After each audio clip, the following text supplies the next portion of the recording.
खुशी आज ओडिशा बहुत बड़ सम्मेलन होची 40,000 रु 25,000 भक्त एकाठी होती पूज्यपाद अबिंदा आज ये आसी पहुंचती आशीर्वाद मुझे समस्ते आशीर्वाद नौ तेणु ये कार्यक्रम ढेंकानाल से अत्यंत खुशी आम समस्ते आनंदित निश्चित भाव आमर अनुकूल चंद्र जोटी आउ गृह कार्य मंदिर कार्य संपूर्ण अच्छी निश्चित भाव में कर मत लिखित आकार देवे कौटी कौन कम अच्छी सरकार तरफ पूरा अनुग्रह कर सहयोग कर तेणु ये जो कार्यक्रम पूरा सफल हम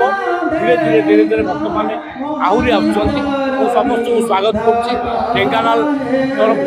स्वागत कर बड़ा आनंदर कार्यक्रम करूँ आभली कार्यक्रम प्रथम ढेंकानाल हो विशेष कर बहुत आनंद।